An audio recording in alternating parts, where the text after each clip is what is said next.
شهید شو زه د هغې د قتل پر زور مذمت کوم. دا قتل چې دی دا د حکومت وخت په مخ باندې یو څپېړه ده. داسې نالایقه خلک داسې ناقابله خلک نن په موږ باندې حکمرانان دي چې هغوی خپل ملک کې خپل علاقه کې امن نشي راوستی. افسوس چې نن مسلمان د مسلمان قتل کوي.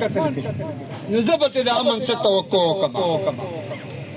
ډېر یو د افسوس خبره ده چې نن زموږ په ملک کې دومره بدامني ده چې یو عالم دین دلته کې محفوظ نه دی، یو لیډر دلته کې محفوظ نه دی، ذات دلته محفوظ نه یو.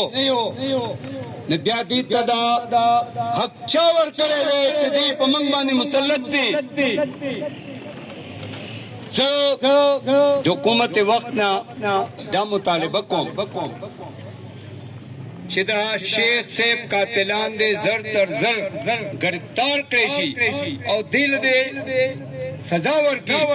دلته دا سزا قانون خو د سره شته نه.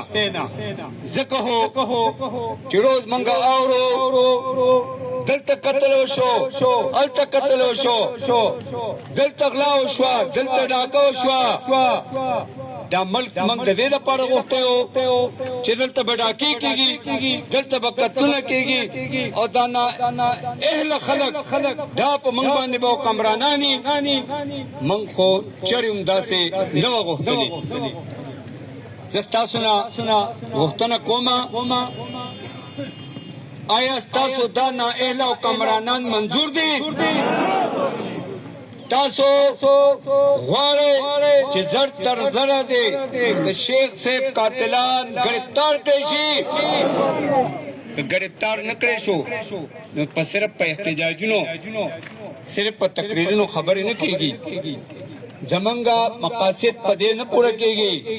موږ به تر هغې پورې به جنګېږو چې تر څو پورې دا قاتلان نیولې شوي نه دي او دې له سزا نه ده ورکړې.